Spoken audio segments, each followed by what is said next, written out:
बिस्मिल्लाहिर्रहमानिर्रहीम। नाज़रीन, रूस यूक्रेन की जो जंग है उसका जो माजी में हवाला है उसके हवाले से तो सभी जानते हैं। यकीनन यूक्रेन की जो खुद मुख्तारी है, मगरिब से कुर्बत है और रूस नवाज हुकूमत के खात्मे ने कशीदगी को जंग में तब्दील कर दिया। और इस वक्त जो सूरत हाल है वो रूस और यूक्रेन के दरमियान जारी जंग है जो कि एक ख़तरनाक सूरत हाल इख्तियार कर गई है। काफ़ी कशीदगी आ गई है क्योंकि हालिया दिनों में दोनों जानिब से, दोनों ममालिक की जानिब से मिसाइल हमले, ड्रोन हमले और जवाबी कार्रवाइयों में शदीद तेज़ी देखने में आई है, जिससे खित्ते पर जो है वो अदम इस्तेहकाम बढ़ता हुआ नज़र आ रहा है। सफारती सतह पर अगर बात की जाए मुज़ाकरात की तो नज़र तो आ रहे हैं, मगर अमली तौर पर जंग बंदी के हवाले से इम्कानात बहुत कम है। और ऐसे में अगर बात की जाए अमरीका की, अमरीका का जो किरदार है ख़ासतौर पर सदर डोनाल्ड ट्रंप के हवाले से, जो कि पहले भी कहते रहे कि मैं इक़्तिदार में आऊँगा तो रूस यूक्रेन की जो जंग है उसका खात्मा कराऊँगा, मगर इस वक्त जो है उनका जो किरदार है एक बार फिर आलमी बहस का जो है वो मरकज़ बन चुका है। और जो ट्रंप की क़यादत में अमरीका की रूस और यूक्रेन के हवाले से जो पॉलिसी है उसमें जो मुमकिन तब्दीली अब नज़र आ रही है उस पर आलमी नज़रें जो है वो मरकूज़ हैं। नाकदीन का ये कहना है कि ट्रंप की जो हिकमत अमली है रूस के लिए नरम है और यूरोप के हवाले से तशवीशनाक साबित हो सकती है। अब सवाल यहाँ यही है कि क्या वाकई डोनाल्ड ट्रंप जो है इस जंग को ख़त्म करने में कामयाब हो जाएंगे या ये मज़ीद तनाज़ा बढ़ता हुआ नज़र आएगा। इसी पर हम बात करेंगे। हमारे साथ गेस्ट हैं, उनका तारुफ करा दूं। फैज़ रहमान साहब वेल नोन पर्सनैलिटी हैं, सीनियर तज्ज़ियाकार हैं, अमेरिका से हमें ज्वाइन कर चुके हैं। हमारे साथ डॉक्टर सुंदस मुस्तकीम मौजूद हैं स्टूडियो में। आप दोनों मेहमानों को खुशामदीद। फैज़ साहब, अभी तो कुछ दिन पहले हम सुन रहे थे कि जी रूस यूक्रेन के हवाले से कोई मुज़ाकरात की कोशिशें नज़र आ रही हैं, मगर आप क्या समझ रहे हैं अचानक इजाफे की बुनियादी वजूहात क्या हैं? बहुत बहुत शुक्रिया Shazia. It's always great to be on your show, on your popular show actually. देखिए, अभी 2 रोज़ पहले ही यहाँ पर एक अहम मीटिंग हुई मारा लागो फ्लोरिडा में। ज़ेलेंस्की साहब तशरीफ़ लाए और उससे पहले बाकायदा एक 1.25 घंटे करीब पुतिन की डोनाल्ड ट्रंप से बात भी हुई।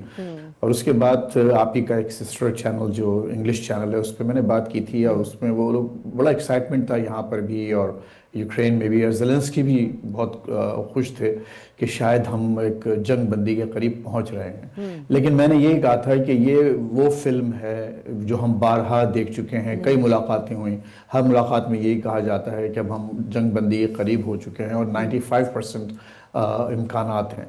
देखिए, इन मामलात में चाहे 95% हो या चाहे 1% हो, जब तक कि 100% सामने एक सूरत हाल ना आए 100%, उस वक्त तक it's not done until it's done, जैसे कहा जाता है।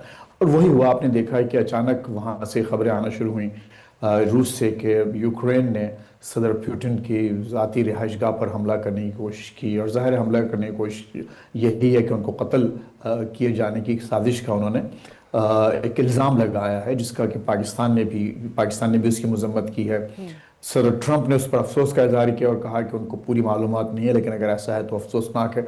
तो मामला एक कुछ घंटों बाद ही जो है दूसरी सनत में चल निकला। अब देखिए, इसका असल जो तजिया है शाजिया वो ये है कि आपको ये देखना चाहिए कि जो अहम फरीक है रशिया, वो अभी इस वक्त इतना डेस्परेट नहीं है या उसका अभी वो टिपिंग पॉइंट नहीं पहुंच रहा है जहां वो ये कह सके कि अब इस जंग से मुझे नुकसानात ज़्यादा हो रहे हैं और फ़ायदे कम हैं। अभी भी वो जो नुकसानात, बेइंतहा नुकसानात हैं रशिया के, ज़ाहिर है इकानमी पर और जो उसकी जो एक माशरत पर और उनकी ज़िंदगियों पर बेपनाह बुरे असरात पड़ रहे हैं। लेकिन अभी पुतिन साहब उस टिपिंग पॉइंट को नहीं पहुंचे हैं जहां वो ये मामला बिल्कुल अपने cut his losses and run वाली बात जो वो नहीं कर सकते। लेकिन दूसरी तरफ दो जो और अहम फरीक हैं, यानी ज़ेलेंस्की और अमेरिका ये कि खुद उन्होंने इंसर्ट किया अपने आप को, उन्होंने वादे किए कि मैं 24 इलेक्ट होऊंगा और 24 घंटे के अंदर ये जंग खत्म हो जाएगी। और आपने देखा कि 1 साल होने चला है और अब तक आपको कोई ऐसे वाज़ेह आसार नज़र नहीं आ रहे। तो ट्रंप साहब भी बहुत डेस्परेट हैं क्योंकि उनको नोबेल प्राइज़ का बहुत बड़ा मामला है। बल्कि अभी फिर उन्होंने जिक्र किया इंडिया पाकिस्तान का, हालांकि वो समझ रहे थे कि वो सरगोशी में बात कर रहे थे, mike was off, suppose to be off, लेकिन उन्होंने फिर कहा कि ये बहुत मुश्किल मरहला है। तो बहरहाल कहने का जो मेरा मकसद है वो ये कि इस वक्त सूरत हाल हरगिज़ ऐसी नहीं है कि जंग बंदी की तरफ जाएं। और फिर जो शराइत लगाई जा रही हैं, देखिए अभी आपने एक जिक्र किया था कि सदर ट्रंप का मामला जो नज़र आ रहा है कि वो शायद उनका झुकाव रूस की तरफ ज़्यादा है। ये गालिबन आपने अभी इंट्रो में आपने फरमाया। तो इसमें इसमें देखिए असल बात यह है कि झुकाव नहीं है। ट्रम्प चूंकि एक बिजनेसमैन है, एक प्रैग्मेटिक आदमी है, तो वो उस सूरत हाल को समझ रहे हैं। ये जंग जो है ये रूस पर मुसल्लत की गई है मगरिब की तरफ से, जिसमें यूरोप का भी बहुत बड़ा हाथ है, और जाहिर है कि बाइडेन साहब का तो है ही है। उनकी पूरी कोशिश ये थी कि किसी तरह से यूक्रेन को, यानी यूरोप की और अमेरिका की पूरी कोशिश ये है अब तक कि यूक्रेन को रशियन ऑर्बिट से निकाल कर 100% इंटीग्रेट कर दिया जाए वेस्ट के साथ, और फिर हम जाकर उस उस मुल्क की सरहद पर बैठ जाएं और फिर उसके ऊपर पूरा दबाव डालें। और ये पुतिन के नज़दीक एक ऐसा गेम है जिसका वो हिस्सा बनने को तैयार नहीं थे, और उन्होंने उसको प्रीएम्प्ट करने के लिए फिर ये हमला किया। और आप देख रहे हैं कि वो भी इसमें ज़ाहिर है वो ये समझते थे कि शायद ये would be a cake walk और maybe walk in the park, लेकिन ऐसा नहीं हुआ। उनको भी अब 3 साल से ज़्यादा हो चुके हैं, वो अब तक मुकम्मल फतेह इस जंग को ख़त्म नहीं कर पाए अपनी फतेह की शक्ल में। तो ये एक अफसोसनाक सूरत हाल है, एक बहुत बड़ी जंग है जिसका असर सिर्फ रशिया और यूरोप पे या यूक्रेन पे नहीं पड़ रहा, बल्कि हम जैसे जो गरीब ममालिक हैं, पाकिस्तान, वहाँ पर भी, क्योंकि आपको मालूम है कि पाकिस्तान यूक्रेन से बहुत सी चीज़ें इंपोर्ट करता था। मुझे इस वक्त की सूरत हाल मालूम नहीं, लेकिन गंदम ख़ास तौर से। तो एक इस जंग की सूरत हाल का पूरी दुनिया पर असर पड़ रहा है। दुनिया यही चाहती है ख़त्म हो, लेकिन मैं नहीं समझता कि अभी रशिया उस पॉइंट पर पहुंचा है जहां वो ये समझ सकें कि अब हमारे नुकसान ज़्यादा हैं और अब हमको वापस आ जाना चाहिए। ठीक है। सुंदर साहब, ये जो रूस पर जंग मुसल्लत की गई मगरबी ममालिक की तरफ से, जैसे फैज़ साहब कह रहे हैं, तो क्या अभी जो सफारती कोशिशें हैं वो हमें, चाहे ये सो कॉल्ड कोशिश की जा रही, जैसे अभी 2 दिन पहले बिल्कुल सिनेरियो मुख्तलिफ था और एकदम से जो है वो तब्दील हो गया और इतनी ज़्यादा कशीदगी बढ़ गई है, तो क्या ये कहीं मगरबी ममालिक की फ़ौजी इमदाद ये इस जंग को तो तूल नहीं दे रही है?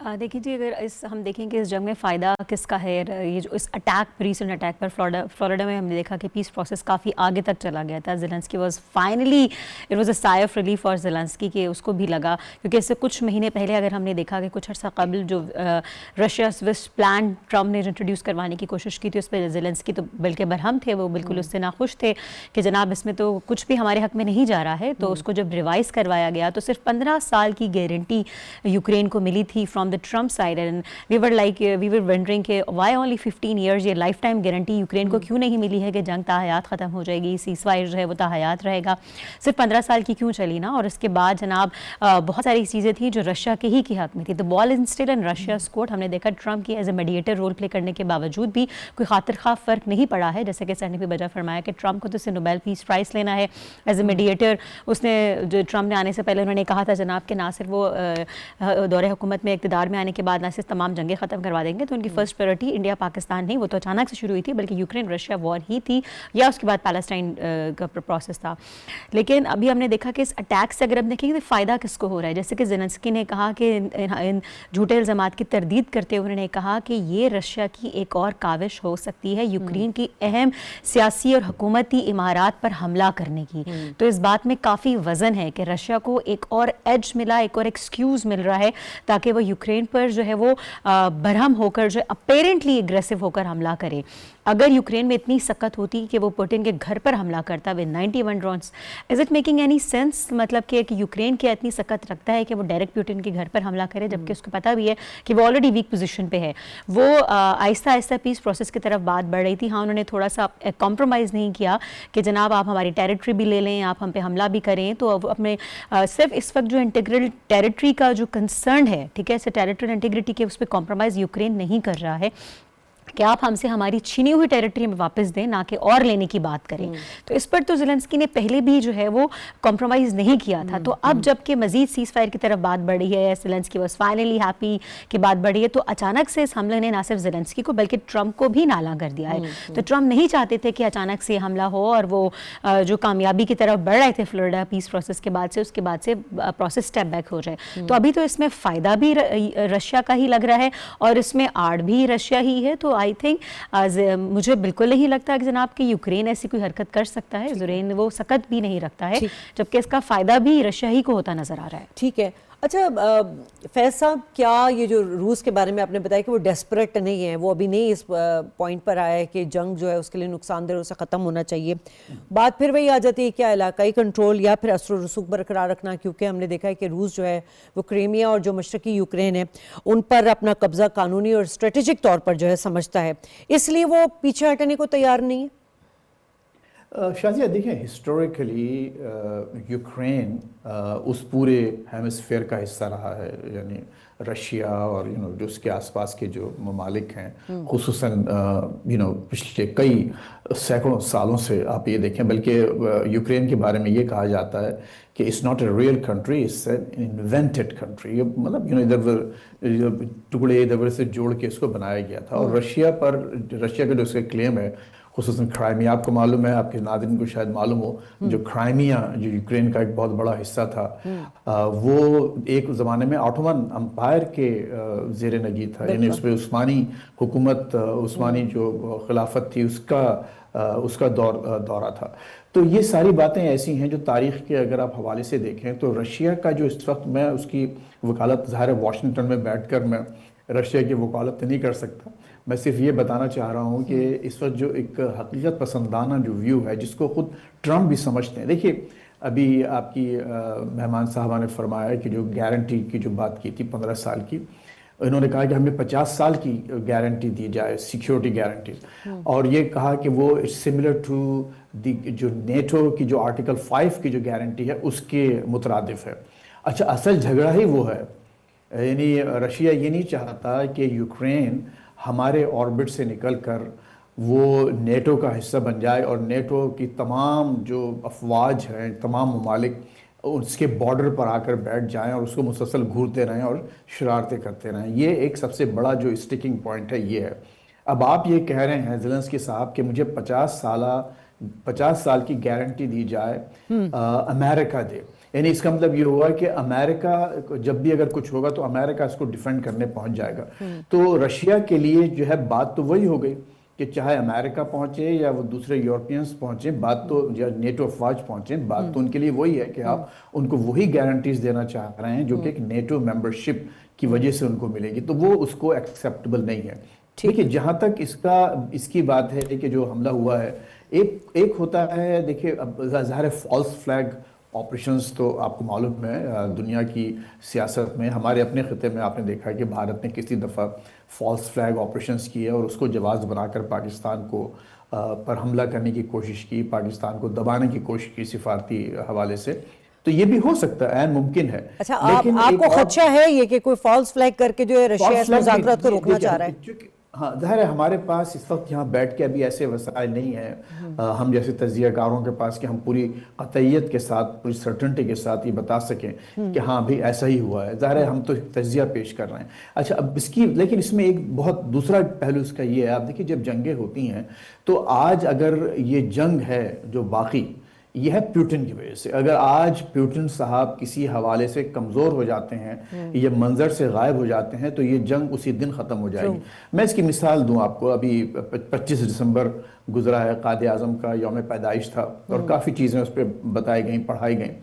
आपको शायद आपके नाज़रीन को मालूम हो कि कायद आज़म को एक टीबी की बीमारी थी जिसको आखिरी वक्त तक जो है बताया नहीं गया। वो गलत हुआ या सही हुआ उसकी बहस में पड़े बगैर, क्योंकि अगर कायद आज़म जैसी शख्सियत अगर उस मौके पर कमजोर पड़ जाती तो सारी तहरीक, पाकिस्तान, सारा एजेंडा कमजोर हो जाता। बिल्कुल। तो एक शख्सियत पर बहुत डिपेंड करता है। यूक्रेनियंस अच्छी तरह जानते हैं कि अगर समहाउ, होता यही है जंगों में, अगर आप सालार, जो सिपाही सालार है, उसको अगर जंगों की जब दो जंग हुआ करती थी, सबसे पहले निशाना तीर का सालार को बनाया जाता था।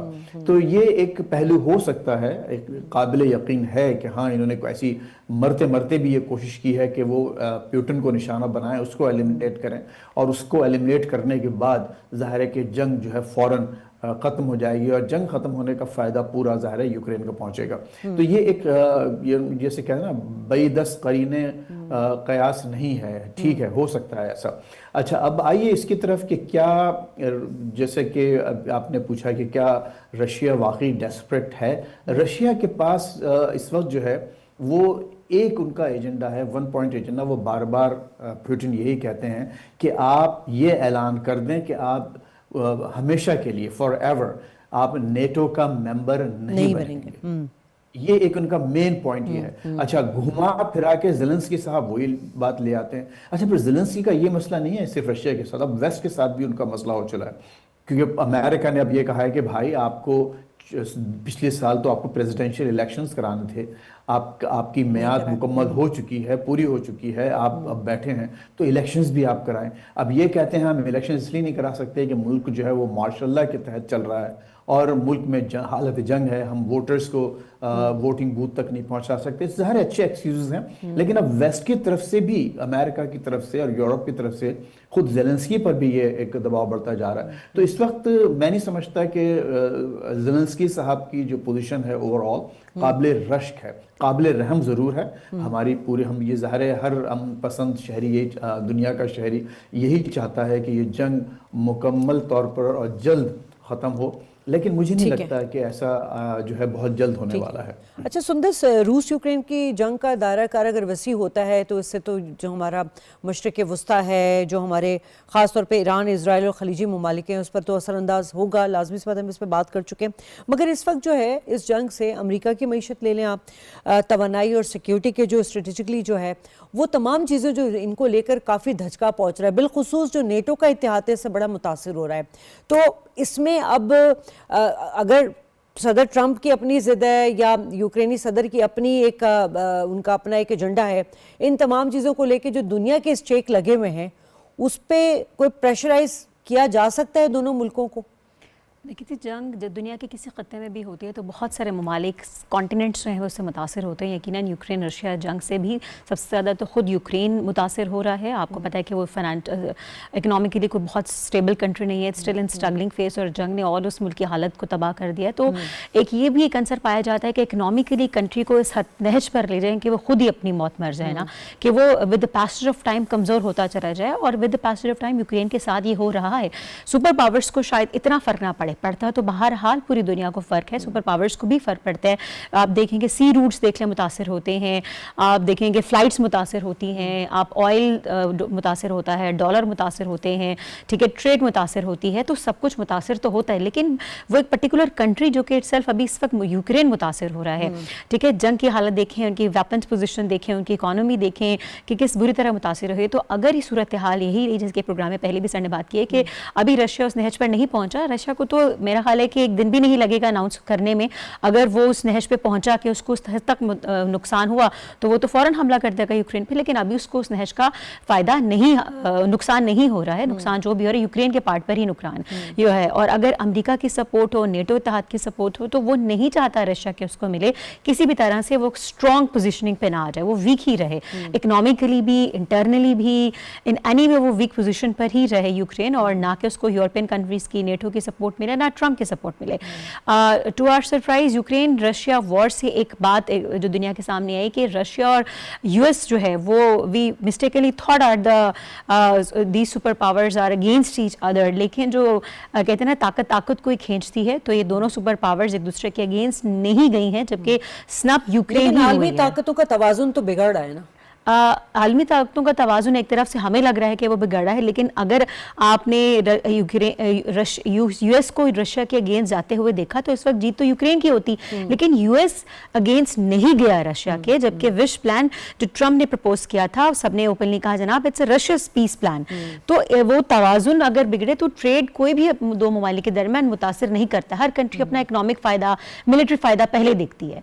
तो ये खाम ख्याली इंटरनेशनल एरेना में कि सुपर पावर्स एक दूसरे से जंग लड़ेंगे, तो जंग करना सुपर पावर्स का इतना आसान नहीं है। कोई भी अपने मुल्क की इकोनॉमी को जो है super power, specially being super power, मुतासर नहीं कर सकता। जंगों में पिसते हैं तो यूक्रेन जैसे ममालिक ही पिसते हैं, और अभी भी यूक्रेन पिस रहा है, और उसके पिसने से किसी सुपर पावर को कोई खास फर्क नहीं पड़ रहा है। अगर पड़ता तो ये जंग 2 दिन में खत्म हो सकती थी, लेकिन चूंकि यूक्रेन जैसे ममालिक ही जंगों से मुतासर होते हैं, फलस्तीन जैसे ममालिक ही जंगों से मुतासर होते हैं, अगर वो भी पाकिस्तान की तरह उसकी मिलिट्री स्ट्रॉन्ग होती या न्यूक्लियर पावर होता तो शायद दुनिया जो है वो सीज फायर में फौरन से आगे बढ़ती।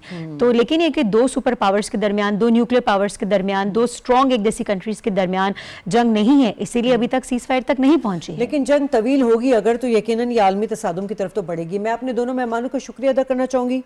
पहले सेगमेंट से इजाजत, ब्रेक लेंगे, ब्रेक के बाद दूसरे सेगमेंट पर बात होगी।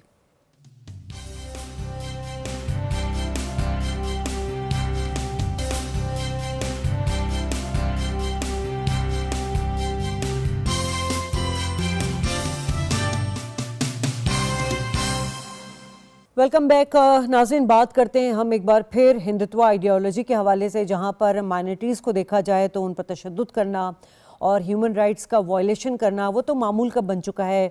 साथ साथ इन दिनों ख़ास तौर पे जो सोशल मीडिया में हम देख रहे हैं कि जो मजहबी रसूमात हैं अक़लियतों की जानिब से, उनको अदा करने में तो बहुत ज़्यादा दुश्वारी पेश आती है, बहुत तशद्दुद किया जाता है, लेकिन साथ साथ जो मुआशी सरगर्मियाँ हैं वो भी चलाना दुश्वार हो गया है अब माइनॉरिटीज़ के लिए। हिंदुस्तान टाइम्स ने भी, यानी कि अब तो आलमी जरीदे इस हवाले से बात तो करते हैं, लेकिन भारत के अपने जो हिंदुस्तान टाइम्स है उसने इन जारी मजालिम का एतराफ़ भी किया है और वाज़े किया कुछ जो वाक़यात हैं, जैसे उत्तर प्रदेश में अभी हुआ कि कैफ़े में कोई तकरीब मुनक्किद थी, वहाँ पर हिंदुत्व इंतहा पसंद तंजीम जो है वो शर पसंद पहुँच गए और उन्होंने वहाँ जाके धावा बोल दिया। और सोने पे सुहागा जो भारतीय पुलिस है उसने तहफ़्फ़ुज़ फराहम करने के बजाय दो मुस्लिम नौजवान थे उन पर ही मुकदमा दर्ज कर लिया और जुर्माना आयद कर दिया है। दूसरी जानिब हिमाचल प्रदेश में मुसलमान कश्मीरियों पर हमले में बदतरीन हद तक जो है इजाफा हो गया है। इतनी ज़्यादा संगीन ह्यूमन राइट्स की वायलेशन, ख़वातीन के हवाले से इतने वाक़यात आना, दीगर जो वहाँ पे एक्सट्रीमिज़म है वो तमाम चीज़ें लेके कश्मीरियों के साथ जो सलूक है, इन तमाम चीज़ों पर तो हम आवाज़ उठाते ही रहते हैं, लेकिन बिलखुसूस इन वाक़यात पर आज बात करेंगे। हमारे साथ जो पैनलिस्ट मौजूद हैं उनको तारुफ करा दूँ। ब्रिगेडियर रिटायर्ड अहमद सईद मिनाज साहब दिफाई तज़कियाकार हमारे साथ मौजूद हैं। अब्दुल्ला हमीद गुल साहब हमारे साथ हैं, चेयरमैन जवानाने पाकिस्तान। दोनों मेहमानों को वेलकम कहूँगी। अहमद साहब, ये जिस तरह से हम देख रहे हैं कि भारत पर एक पागलपन की हद तक, मतलब मैं तो इसे नॉर्मल तो नहीं कहूँगी, पागलपन की हद तक एक्सट्रीमिज़म, और वो जो एक्सट्रीमिस्ट हैं उनको सरकार की जो है आशीर्वाद हासिल है। मतलब जितने वाक़यात अब तक हम देख रहे हैं उसमें तो हमें यही लग रहा है कि ये तो मोदी सरकार इनको सपोर्ट कर रही है। जी देखिए, इसमें कोई शक नहीं है, वो जो 76 सालों से जो लिबादा ओढ़ रखा था इंडिया ने सेकुलरिज्म का, वो बुरी तरह से एक्सपोज हुआ उसके अंदर। और अब तो ये है कि जो 25 दिसंबर को होने वाला जो ताज़ा वाकया हुआ है बाबरी मस्जिद, जो अब से पिछले 10 सालों से चल रहा है कि वहाँ पे राम मंदिर बना रहे हैं, तो अब इसके साथ साथ जो 25 दिसंबर वाले दिन जिस तरह उन्होंने चर्चेस को जलाया, वहाँ पे होने वाली जो रसूमात थी उनको जो है उसको सबताज किया, उनके क्रिश्चियन नौजवानों को वहाँ पर उन्होंने उनको जो है वहाँ पे मारा पीटा। और अब ताज़ा तरीन ये है कि वहाँ पे जो मजहबी रसूमात के हिसाब से मुसलमान एक कैफे के अंदर जो अपनी रस्म कोई कर रहे थे, तो वो मैं समझता हूँ कि उसको वहां पे जाके जो ये येलो वो है उनका जो ड्रेस पहना होता है, ये हिंदुओं ने, एक्सट्रीमिस्ट जो फाशिस्ट इंतहा पसंद हिंदू हैं जो हिंदुत्व आइडियोलॉजी से मोटिवेटेड हैं, उन्होंने जाके उनको ही मारा पीटा और उनके खिलाफ पर्चे भी किए। तो ये तमाम चीजों को अगर देखा जाए तो ओवरऑल जो इंडिया के ने एक लिबादा उड़ा हुआ था सेकुलरिज्म का, वो से उसका पर्दा जो है वो चाक हुआ। और इसके साथ साथ दुनिया में जिस कदर वो आइसोलेशन का शिकार हुआ, और जो ह्यूमन राइट्स के हिसाब से जो हमेशा वो हेज बिहाइंड करता था कि वो कश्मीर में या दीगर इलाकों के अंदर वो अपनी पॉलिसी को लेके बड़े पॉजिटिव अंदाजे पेश करता था, वो पूरी दुनिया उसके ऊपर क्रिटिसिज्म करती हुई नजर आती है। मजीद ये कि अब तो डोमेस्टिक लेवल पे अब से 3-4 दिन पहले जो है वो तो हिंदू ने भी पब्लिश किया, और आज हिंदुस्तान टाइम्स में अब अंदर से डोमेस्टिक वॉइसेस निकलना शुरू हो गई हैं। तो ये तमाम चीजें बड़े वाज़े तौर पे एक चीज को इंडिकेट करती हैं कि इंडिया अपने ही वजन में जो है गिरने जा रहा है, और जो गड़ा उसने पाकिस्तान जैसे ममालिक के लिए, बांग्लादेश के लिए, नेपाल के लिए, बर्मा के लिए, यू नेम एनी कंट्री जो इसके आसपास सारे हैं, उनके लिए खोदा था, उसी में अपने पौधे मुंह के बल जाके वो खुद उसमें गिरने जा रहा है। तो लिहाजा इस वक्त इंडिया पूरी दुनिया में अगर देखा जाए तो पॉलिटिकली, डिप्लोमेटिकली आइसोलेशन का शिकार है, और एक ऐसी स्टेट के तौर पर जाना पहचाना जा रहा है जो ना सिर्फ ह्यूमन राइट्स के हिसाब से, माइनॉरिटीज के हिसाब से, अपने जो एक गैर फितरी किस्म के जो सिविल लॉज उन्होंने बनाए हैं एंटी माइनॉरिटीज, उसके हिसाब से पहचाना जा रहा है। और अब एक ऐसी स्टेट के तौर पर भी देखा जा रहा है कि जो स्टेट है स्पॉन्सरिंग टेररिज्म के हिसाब से, और स्टेट स्पॉन्सरिंग टेररिज्म के हिसाब से देखा जाए तो नीड नॉट टू रिपीट के कनाडा में क्या हुआ, न्यूयॉर्क में क्या, कतर में क्या, ईरान में क्या, अफगानिस्तान के अंदर, पाकिस्तान तो अजल से ही वो जो उसको मानने को तैयार नहीं है, हम तो उससे पहले ही अफेक्टेड थे।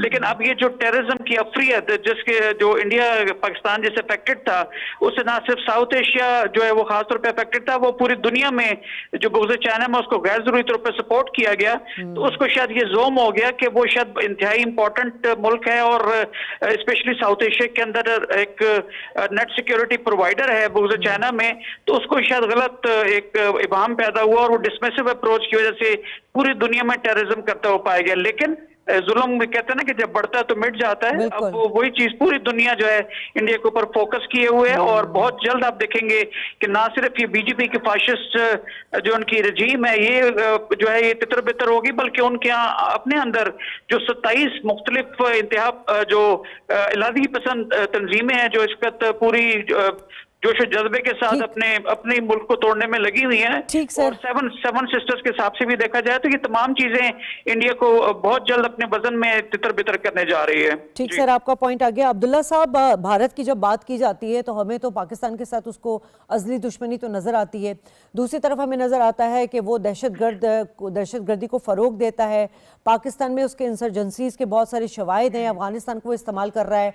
फिर हमने देखा कि वो पूरी दुनिया में जो है वो टारगेट किलिंग के लिए मशहूर हो गया, और बीजेपी हुकूमत उसको मतलब सपोर्ट करती रही, उनकी सरपरस्ती करती रही। फिर हमने देखा कि एक स्टेट टेररिस्ट के तौर पे भारत का नाम आने लगा। फिर अपने मुल्क के अंदर अक़लियतों के साथ ये हाल है, ख़वातीन के साथ ये हाल है, खेलों के साथ उन्होंने क्या हाल किया, अभी गुज़िश्ता आपने देखा होगा क्या उन्होंने किया है बांग्लादेश टीम के साथ। फिर हमसाय ममालिक के साथ ये तमाम मसाले, कश्मीरियों पे तो अलग वो कर रहे हैं। क्या मसला क्या है अब अक़लियतों के साथ और भारत के अपने अंदर जिस तरह से एक्सट्रीज़म पेनिट्रेट कर गई है, यानी कि उनके हर भारतीय जो जनता है उसके अंदर हमें मोदी सरकार की छाप नजर आ रही है। वजह क्या है सर ये? बिस्मिल्लाहिर्रहमानिर्रहीम, बहुत बहुत शुक्रिया। देखिए, असल में भारत जो है उसकी बुनियाद धोखे के ऊपर चल रही है, और उसने धोखा दिया डॉक्टर अम्बेडकर जिन्होंने उनका कॉन्स्टिट्यूशन लिखा, जो कि एक दलित थे, बाद में उन्होंने अपना मजहब तब्दील किया और वो बुद्धिस्ट बन गए। डॉक्टर अम्बेडकर ने ये कहा था कि ये हम जो भारत का एक अजीब सा आइन है जिसके अंदर हम मुख्तलिफ रंग, नस्ल, कौमियतें और मज़ाहिब उनको एक कच्चे धागे के साथ बांध के रखा हुआ है, और अगर ये सेकुलरिज्म तक चलता रहेगा तो इसके अंदर कामयाबी रहेगी। लेकिन अगर इसमें इंतहा पसंदी आई तो फिर इसका जो मुकद्दर है वो बहुत तारीख हो जाएगा। आज हम ये देख रहे हैं कि असल में पाकिस्तान एक हकीकत है और हिंदुस्तान जो है वो एक अफसाना है, और हकीकत और अफसाने में बहुत बड़ा फर्क हुआ करता है। पाकिस्तान के खिलाफ मुनज़्ज़म प्रोपेगेंडा भारत में अपना कद काट और अपना जो एक नकली जो उसने चेहरा था वो एक उस नकाब के पीछे छुपा के रखा था, जिस डॉक्टर साहिबा का नकाब जब उसने चीफ मिनिस्टर बिहार ने उतार दिया, असल में वो एक खातून के चेहरे से नकाब नहीं उतरा, बल्कि भारत की मकरूह जो चेहरा था, जो उसका एक प्रागंदा सोच है, वो उसके जो चेहरे से नकाब जो है वो रचा गया। लेकिन इन सब का वाटरशेड तब शुरू हुआ जो भारत का जो एक चेहरा जिसको वो हमेशा एक बड़ा मासूमाना चेहरा और बड़ा लिबरल चेहरा बताते थे, हुआ ये कि जब कनाडा के अंदर उनका जो एक प्लॉट था वो पकड़ा गया, बुरी तरीके से एक्सपोज हुआ और उनका कातिल जो था वो सामने आ गया। बस फिर क्या था, दुनिया जो है वो पहले ही भरी हुई थी। नतीजा ये निकला कि भारत के मुतल्लिक लोगों ने इन्वेस्टिगेट करना शुरू कर दिया, और तमाम जराइद और तमाम जो मीडिया था, इंटरनेशनल मीडिया, जो कभी पाकिस्तान के खिलाफ जो है सिर्फ भारत के चश्मे से देखता था, उसने असल हकायक को जो है वो जांचना शुरू कर दिया। और पाकिस्तान की गुड्डी इसलिए चढ़ी क्योंकि पाकिस्तान तो हमेशा ये बात कर रहा था, लेकिन दुनिया इसको मानने के लिए तैयार नहीं थी। इसलिए पाकिस्तान का अचानक जो आपने देखा कि किस तरीके से मेयार बढ़ा, और दुनिया ने एक्नॉलेज करना शुरू कर दिया कि पाकिस्तान की जो दाखिला पॉलिसी है, पाकिस्तान की जो मिलिट्री डिप्लोमेसी है और जो पाकिस्तान की खारजा पॉलिसी है, वो सच की बुनियाद के ऊपर कायम है। और पाकिस्तान को जो मुश्किलात पेश आ रही हैं और रीजन में जो डिस्टेबलाइजेशन जो कर रहा है वो कोई और नहीं बल्कि भारत है, जो कभी तो 3 अरब लोगों की जानों को न्यूक्लियर जंग तक ले जाने तक के ऊपर भी वो मतलब जा सकता है, और वो उनकी जिंदगियां खतरे में डाल रहा है। दूसरी जानिब दहशतगर्दी को प्रमोट करता है और एक्सपोर्ट करता है, यानी कि एक दहशतगर्दी वो है जिसके ऊपर आप चलें जी बैठ के आप बात करते हैं कि हाँ जी फलाना आदमी अच्छा कर रहा है, लेकिन दूसरी दहशतगर्दी यह है कि आप बाकायदा उसका हिस्सा बन रहे हैं, और आप उन तमाम दहशतगर्द तंजीमें जो 24 दहशतगर्द तंजीमें अफगानिस्तान में पनप रही हैं, जिसके ऊपर कहा गया कि वो रियासत की सरपरस्ती में पल रही हैं। भारत जो है वो अफगानिस्तान के साथ बेहतरीन ताल्लुकात रख रहा है। अब वो क्या कर रहे हैं कि वो गलतियों पर गलतियां कर रहे हैं, जूं जूं वो बौखलाहट का शिकार हैं। और यही वजह है द हिंदू अखबार जो उनका अखबार है, जो उनका ब्रेन चाइल्ड है, वो ये कह रहा है कि सदी का सबसे बुरा साल जो भारत के लिए गया, और जो सिफारती सतह के ऊपर, वो गया 2025। ये बात तो वो लिख रहे हैं, और वो ये कह रहे हैं कि भारत को जो इस टाइम पे इशूज हैं वो आइडियोलॉजिकल है, यानी कि एक ऐसा नजरिया जो इस टाइम पे हिंदुत्व का नजरिया, जिसने दरारें डाल दी हैं उनकी हायरार्की के अंदर, उनकी जो मजहबी लोग हैं उनके दरमियान, और सबसे बढ़कर जो है उनकी ब्यूरोक्रेसी के अंदर, जहां ब्यूरोक्रेसी को ये खतरा पड़ गया है कि नरेंद्र मोदी भारत को तोड़ने जा रहा है, नजरियाती बुनियाद के ऊपर और इलाकाई बुनियाद के ऊपर, कौमियत की बुनियाद पर और मजहब की बुनियाद पर। यही वजह है कि दुनिया जो है वो अब अलार्म बजा रही है। वो यूनाइटेड नेशन कह रहा है कि मजहबी आज़ादी को सल्ब करने वाला मुल्क सबसे बड़ा दुनिया में कोई और नहीं बल्कि भारत है। ठीक है। तो ये कह रहे हैं कि तुम पानी रोक के जो है इंसान और जो माहौलियात हैं उनको तुम उनसे दुश्मनी कर रहे हो। तो ये कह रहे हैं कि तुमने पाकिस्तान के ऊपर हमला किया जो कि आर्टिकल 51 यूनाइटेड नेशन चार्टर की खिलाफ वर्जी था, इसके ऊपर तुम पाकिस्तान से माफी मांगो या हर्जाना अदा करो। वो कह रहे हैं कि तुम दुनिया की सबसे बड़ी डेमोक्रेसी का जो है वो दावादार हो, झूठे दावेदार हो, लेकिन तुम कश्मीरियों को हक खुद इरादियत देने से कासिर हो। इसके ऊपर 5 उन्होंने सवाल भारत के सामने रखे हैं, 60 दिन के अंदर जवाब मांगा है। मेरे ख्याल में पिछली 1 दिहाई में इससे बढ़कर सिफारती कामयाबी पाकिस्तान की और भारत की सुबह की मेरी नजर से नहीं गुजरी। इसलिए भारत के अंदर जो फिर उनका इंफ्रास्ट्रक्चर है, फौज उनकी जो देखिए, किसी भी मुल्क की जो फौज होती है, आपने देखा श्रीलंका में जब इनकलाब आया फौज दरमियान में आई, जब नेपाल में आया फौज आई, बांग्लादेश में हुआ जेनजी फौज आ गई। लेकिन आप हैरान कुन बात यह है कि भारत की फौज जो है वो आसाम राइफल, जो दुनिया उनकी जो सबसे मायानाज बटालियन समझी जाती है, वर्दी के अंदर एहतजाज करके पाई जा रही है। तो फौज जो है उसमें जब दरारें आ जाएं तो मुल्क जो है वो फिर बचाया नहीं जा सकता। ठीक है सर, आपका पॉइंट आ गया। सुंदर साहब, कल हमने फाइनेंशियल टाइम्स की खबर जिसमें भारत एविएशन के हवाले से बड़ा ही कंसर्न शो किया था, रवां साल 53 जो है हवाई हादसात हुए हैं और 300 से ज़ायद जो है वो मुसाफिर जो है वो जान से बाजी हार गए। अब आज हिंदुस्तान टाइम्स जो है वो भारत में होने वाले मजालिम का एतराफ़ कर रहा है। मतलब ये इतना बड़ा चेंज, यानी आप देखें, यानी कि कहते हैं ना कि वहाँ की जो मीडिया है वो गूदी मीडिया कहलाती है, सरकार उसको हैंडल करती है, मोदी सरकार, लेकिन अब तो उधर से भी आवाज़ें आने लगी हैं। इसका मतलब है कि अब भारत के अंदर जितना भी ये जुल्म और तशद्दुद है वो अपने आखिरी अंजाम को पहुँचने वाला है। देखिए जी, मोदी की हुकूमत जब आई ही थी पहले 5 साल में ही प्रेडिक्शन की जा रही थी कि अब इनकी रूट्स भारत की with the passage of time खोखली होंगी और ये खुद ही अपने आप को, जब कोई खुद अपना दुश्मन हो उसका कोई दोस्त नहीं होता है। तो ऐसी बात हमें वाजपेयी के दौरे हुकूमत में तो सुनने को नहीं मिली, ऐसी बात हमें मनमोहन सिंह के दौरे हुकूमत में तो सुनने को नहीं मिली, ऐसी बात ये मोदी के आते साथ ही सुनने को क्यों मिली थी? क्योंकि जो देखा था गुजरात में इस सदी के आगाज़ में, दुनिया ने देखा था जो मुसलमानों के साथ गुजरात में मोदी ने किया था, तो अब जब पूरा मुल्क ऐसे आदमी को पकड़ा दिया जाए तो ये प्रेडिक्शंस बिल्कुल ठीक थी।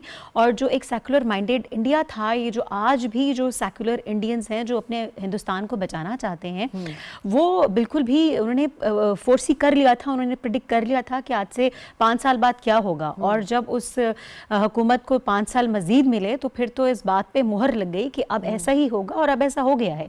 और इसमें कोई दो राय नहीं है कि अब जो है वो फॉल्स फ्लैग ऑपरेशन का जो चैंपियन है इंडिया, वो दोबारा से मोदी सरकार को हुकूमत में लेकर आएगा। क्योंकि वो जो ब्रेन वॉश जाहिल आवाम थी जो कि सिर्फ जिनको जिधर लगाओ लग जाते थे, सिर्फ वोट कास्ट कर देते थे, अब तो वो भी इस फूल्स पैराडाइज से बाहर आ चुके हैं। जो पढ़ा लिखा सेकुलर इंडियन है वो तो पहले ही दिन से इस बात से वाकिफ है कि ये एक्सट्रीमिज्म जो है हमारे सेकुलर इंडिया को सेकुलर रहने देगा ना डेमोक्रेटिक रहने देगा।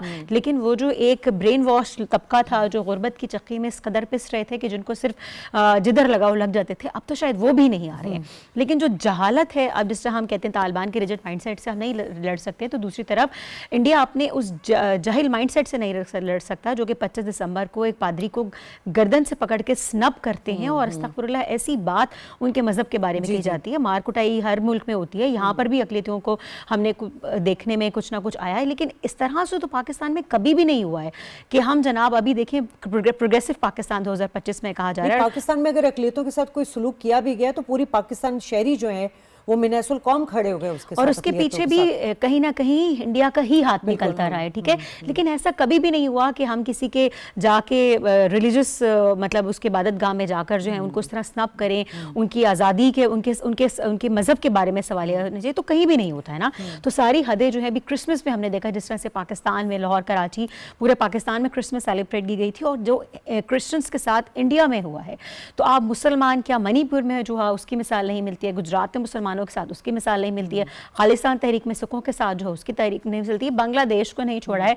लंदन में जाके जनाब पाकिस्तान की एम्बेसी हो, बांग्लादेश की एम्बेसी हो, वहां पर जाके एहतजाज करते हैं, तो वो दुनिया के सामने खुद तमाशा बना रहे हैं, ठीक है। अब अगर हिंदुस्तान टाइम भी कह रहा है तो इसका मतलब है कि मोदी हुकूमत से इंडिया खुद तंग आ चुका है। अच्छा अहमद साहब, अब ये भी देखा जा रहा है कि एक तो वहाँ के अपने इदारे, कारकर्दगी, इदारों में करप्शन, हर जगह पर उन्होंने सियासी एक जो है ना इंटरवेंशन किया हुआ है।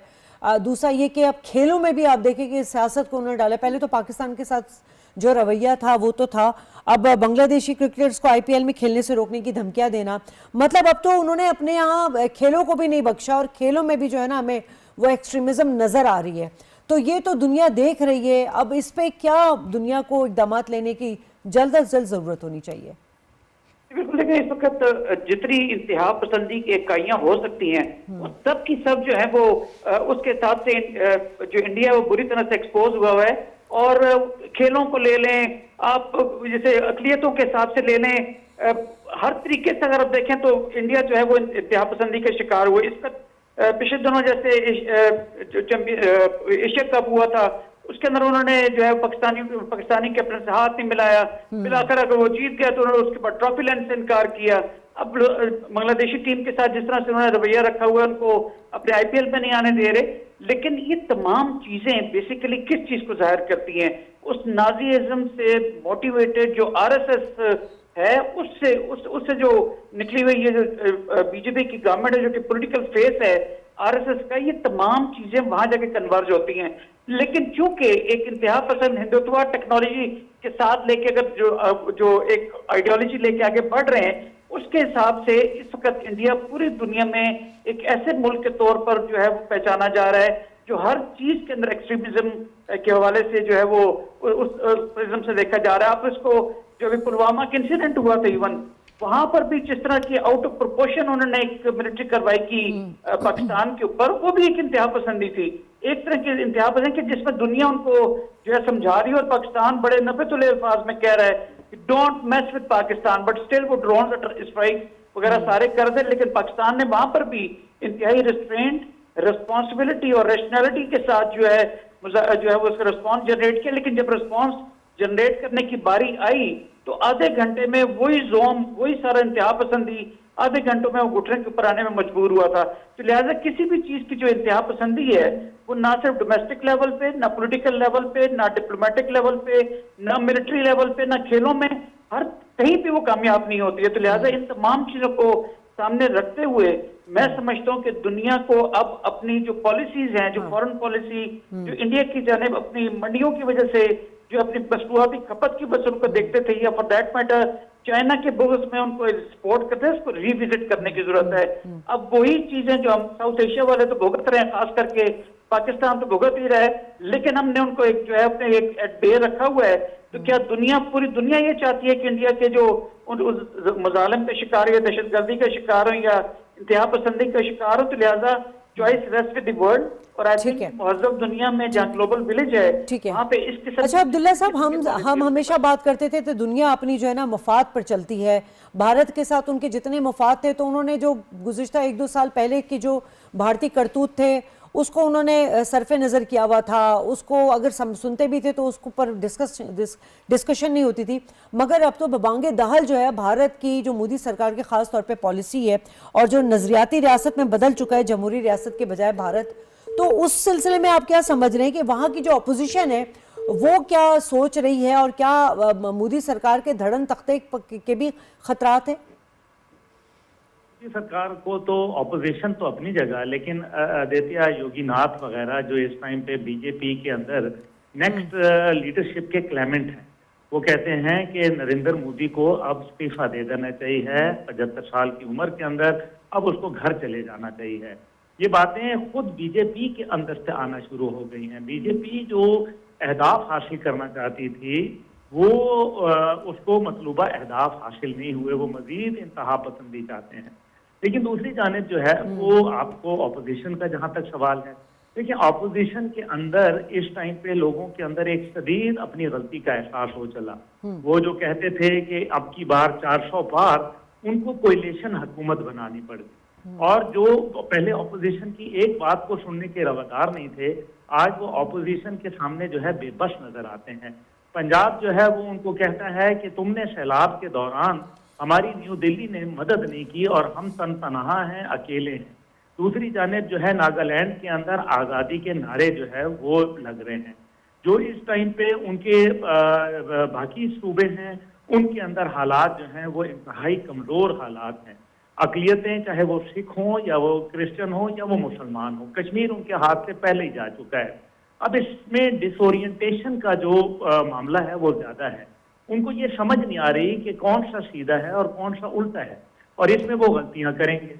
अब जो ऑपोजिशन है वो इसका फायदा उठाएगी, और ऑपोजिशन जो है वो बड़ी समझी हुई है। जाहिर है राहुल गांधी हैं, प्रियंका हैं, दीगर हैं, और उनका एक बहुत बड़ा जो है इत्तेहाद भी मौजूद है, और सब के सब बीजेपी के खिलाफ हैं, क्योंकि वो गांधी के हिंदुस्तान को जिंदा करना चाहते हैं। जबकि ये लोग जो हैं ये एक सेकुलर को नहीं बल्कि एक इंतहा पसंदी को, जिसको खुद CIA जो है वो सैफरॉन टेररिज्म का नाम दे चुका है, जाफरानी दहशतगर्दी का नाम दे चुका है, और RSS का नजरिया जो कि संघ परिवार है जिसके अंदर 19 मुख्तलिफ छोटी बड़ी जमातें मौजूद हैं, अब उनका राज चल रहा है, जो वहाँ लोअर क्लास के हिंदुओं को भी बसने नहीं देना चाहती। वो चाहती हैं कि सिर्फ जो 2.5% ब्राह्मण हिंदुस्तान में बसते हैं वो 2.5% जो है वो तमाम हिंदुस्तान पे सदा रूल करते रहें, और बाकी लोग उनकी खिदमत करते रहें, और उनकी तमाम जो करप्शन है, की रसतियां हैं, उनके ऊपर जो है वो नजर जो है बंद रखें। लेकिन इन सब के बावजूद ठीक है कि ये बातें पहले दुनिया में नहीं आती थी, अब आना शुरू हो गई। भारत के हवाले से उनके मकरू धंधों को अब दुनिया बेनकाब कर रही है, लेकिन हमें ये देखना है कि क्या दुनिया अपनी पॉलिसी को रिवाइज करेगी?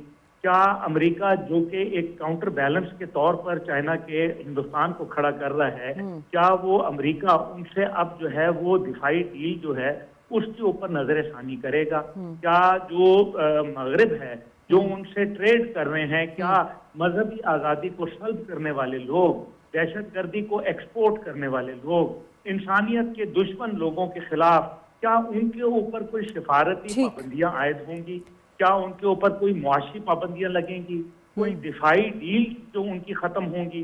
क्योंकि इस टाइम पे जो दिफा के हवाले से $89 बिलियन बजट है, जो कि पिछले साल के मुकाबले में तकरीबन $7 बिलियन ज्यादा कर दिया पाक भारत। इसका मतलब यह है कि उनके अज़ाइम, और फिर बांग्लादेश के हवाले से ये बात करना कि हम तुम्हें गजा बना देंगे, यानी कि ये तुम क्या बातें कर रहे हो?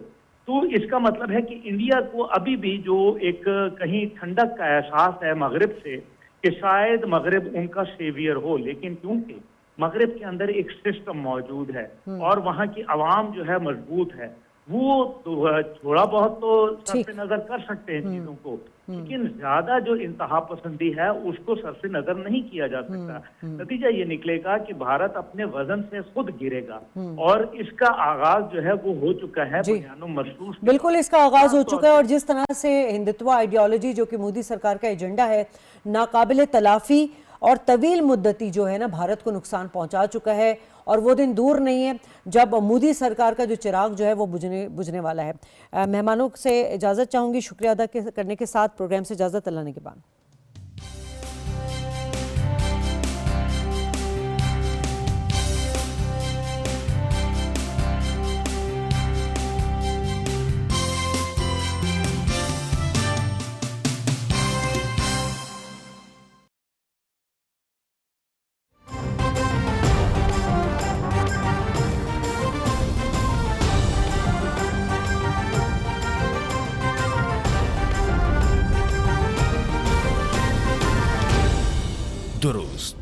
हर वक्त बर वक्त।